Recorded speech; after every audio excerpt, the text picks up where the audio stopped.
Hello, everyone. If you like what I'm doing here, please consider subscribing, liking, and commenting. It would really help the channel out quite a bit. Thank you very much.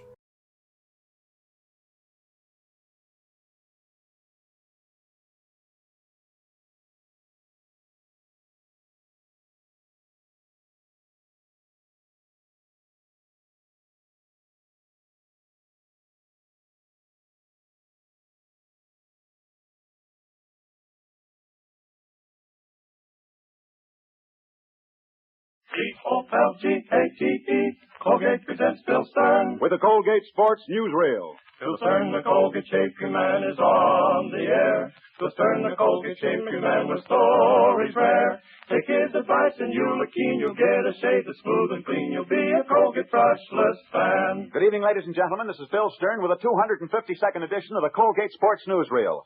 Our guest tonight is the most famous detective in the world, Ellery Queen. But first, Reel 1. Profile of a guy named Joe.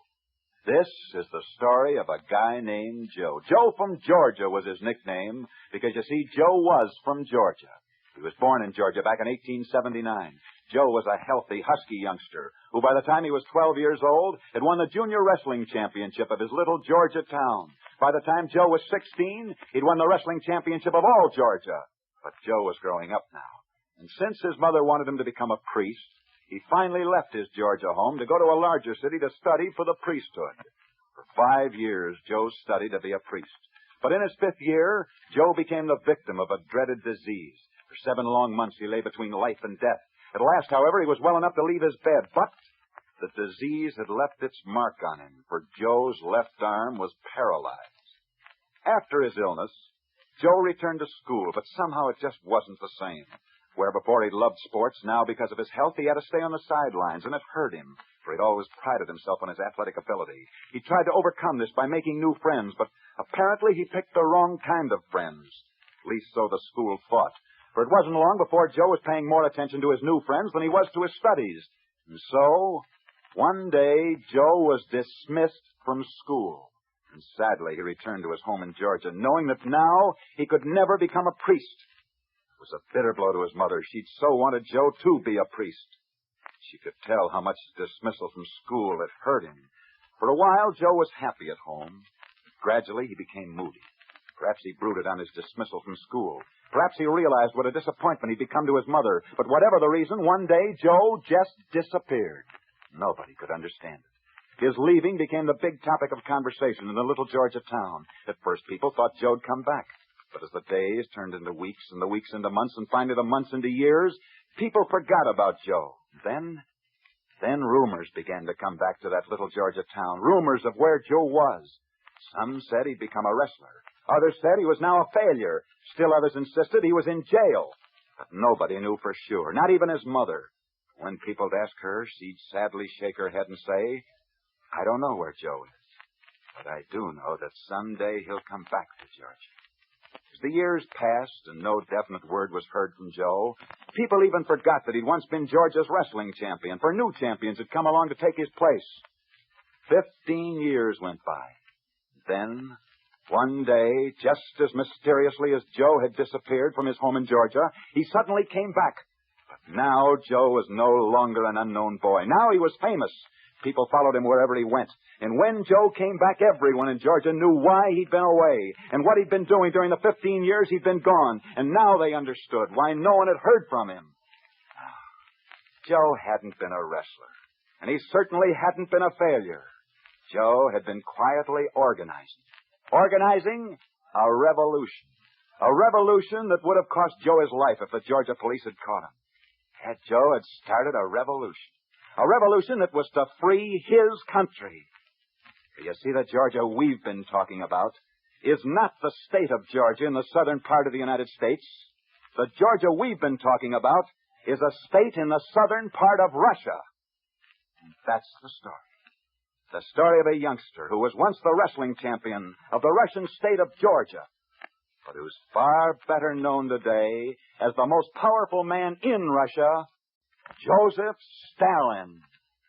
Profile of a guy named Joe. Reel 2. on the beach at Waikiki. That's where Buster Crabbe learned to swim, and that's where the sensational Olympic champion first practiced his smooth, cutting speed in the water. In shaving, too, Buster Crabbe aims for smooth cutting speed. And he gets it, too, with Colgate Brushless Shave Cream. Here's what he writes. Dear Bill, thanks to you and your Colgate Brushless Shave Cream, I've now perfected my shaving style, and I'm sure I set an unofficial shaving record every morning. Why, I just spread on that Colgate Brushless straight from the jar, then over lightly with my razor, and I'm on the last lap. I always thought my beard had plenty of stamina, but it wilts when it meets up with Colgate Brushless. Thanks a million, Bill, for putting me in the swim with Colgate Brushless. Signed, Buster Crabbe. Most men can't equal Buster Crabbe's swimming records, but any man can equal Buster Crabbe's shaving records, you bet. Colgate Brushless Shave Cream takes you through a fast, smooth, comfortable shave every time. Just spread that cool, rich cream on your face and commence shaving. Colgate Brushless tames tough whiskers. It stays moist and active clear through your shave, and at the finish, it douse it off your face and razor. No goo or grease to gum up the works. Men, if you want a shave cream that's made especially for wiry whiskers and naturally dry, sensitive skin, then it's Colgate Brushless, the shave cream of champions for you. Try it. And if one trial doesn't make you say, this is it, just send the top of the carton to me. Bill Stern, care of Colgate, Jersey City, Zone 2, New Jersey. And I'll see that you get double your money back. Reel 3. Colgate's camera close-up of Ellery Queen. You've all read Ellery Queen's great mystery novels, and you've all heard Ellery Queen's radio programs over this same network. Now meet him in person. One of the most famous detectives in the world, Ellery Queen. Good evening, Bill. Good evening, Ellery. Have you ever solved any sports mysteries? Yes, several. In fact, I once solved a murder that involved 5 famous sports personalities. Were all 5 sports personalities suspected of the murder? They were, Bill. One was a girls' swimming champion. Another was a big league baseball pitcher. Still another was a racing jockey. And the 4th was a prize fighter. But that's only 4, Ellery. You said there were 5 people suspected of that murder. Who was the 5th? Bill, if you must know, it was a sports commentator like yourself. Oh, fine. I suppose it was a sports commentator who was the murderer. No, it wasn't, but he almost got murdered himself. Serves him right for being a sports commentator. Tell me, Ellery, since I'm going to be a guest on your show tomorrow night to try and solve tomorrow night's mystery, have you ever had any other sports figures as guests on your show? Yes, we have, Bill. We had Lieutenant Commander Jack Dempsey. Jack Dempsey, eh? How'd he do? He was KO'd by a clue. But I'll tell you who did do well on solving one of my mysteries. Who was that? Gypsy Rose Lee. She just stripped the plot down to its bare facts. She would. But there's one mystery, you know, Ellery, that even I can solve. Oh, what's that, Bill? I can tell you why Colgate Shave Cream is the best. Just try it and see for yourself. Get it? Thanks so much. Good luck and good night, Ellery Queen. Good night, Bill. Good night, Ellery. Reel 4. Portrait of a prize fighter's protege. This is the story of John L. Sullivan. Many people say John L. Sullivan was the greatest heavyweight champion this country's ever known, but let me begin this story at the beginning. John L. Sullivan came out of Boston, where by the sheer brute power of his own fists, he wrote boxing history as he battled his way to the heavyweight championship of America. After he won the heavyweight championship, he became the most famous man in America. In fact, at the height of his popularity, John L. Sullivan was so much in demand that he appeared on the stage in vaudeville. One day, during his vaudeville engagement, he stopped on the street to buy a newspaper from a ragged little newsboy. The newsboy immediately recognized the famous John L. Sullivan, for it was the newsboy who said, Gee, mister, you're the great John L. Sullivan, ain't you? That I am, my lad. Listen, Mr. Sullivan, I never saw you fight, but I did see you in vaudeville the other day. Would you do me a big favor? Well, sonny, that depends on what it is. Look, Mr. Sullivan, I know I'm only a newsboy, but I can sing, honest I can. Only nobody'll give me a chance. Now, if you'd go to the manager of the theater where you're playing now, maybe if you asked him to, he'd listen to me sing and give me a job.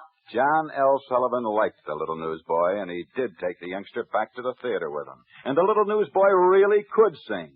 In fact, that little newsboy sang so well that John L. Sullivan hired that youngster himself to sing in his act. And so it was that a young newsboy went on the vaudeville stage with the great John L. Sullivan. After a while, though, John L. Sullivan's popularity began to wane. He lost his championship, and he stopped appearing in vaudeville. But what of the little newsboy that John L. Sullivan had started on the stage? Well, that little newsboy stayed on the stage to become a great star in his own right. For that little newsboy was Gus Edwards.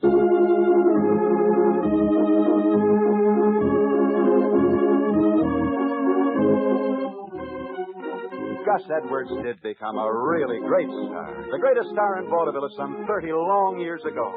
But he never forgot how he'd once been given his chance when he was an unknown youngster, and he promised to repay this debt by giving other youngsters the same chance he'd had. It was Gus Edwards who found just such a youngster and gave him the chance. The youngster was named George Jessel. And it was Gus Edwards who found another unknown youngster named Eddie Cantor. And it was Gus Edwards who found still another unknown youngster named Walter Winchell. But Gus Edwards was only beginning. It was he who found Ray Bolger, Rosemary and Priscilla Lane, Mitzi Mayfair, Hildegard, and Joan Edwards. In fact, of all the stars Gus Edwards discovered, I think he's proudest of Joan Edwards. You know her as the great singing star of the hit parade. But Gus Edwards knows her as his own flesh and blood, for she's his niece. She's in the studio right here with us now. Ladies and gentlemen, here she is, the lovely singing star of the hit parade, Miss Joan Edwards. Thank you, Bill. And thanks for the splendid tribute to my Uncle Gus Edwards.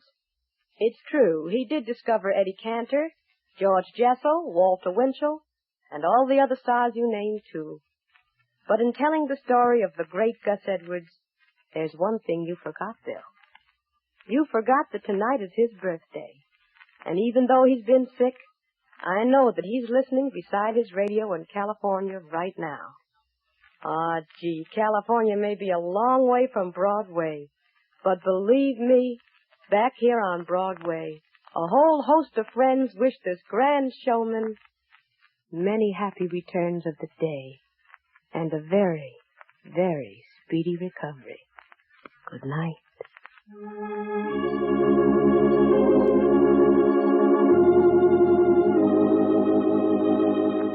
Thank you, Joan Edwards. That, ladies and gentlemen, is the story. Story of Broadway. A story of how Gus Edwards discovered the greatest stars on Broadway. A story that wouldn't have been possible if it hadn't begun many years ago with a prize fighter named John L. Sullivan.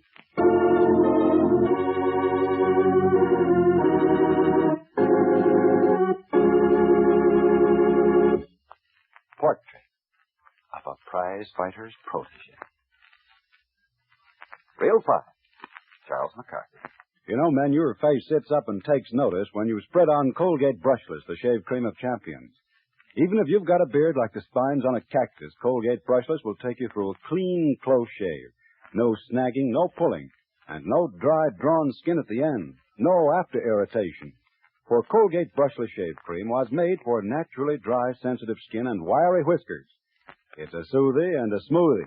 So take Bill Stern up on his offer. Get Colgate Brushless, the shave cream of champions, tonight.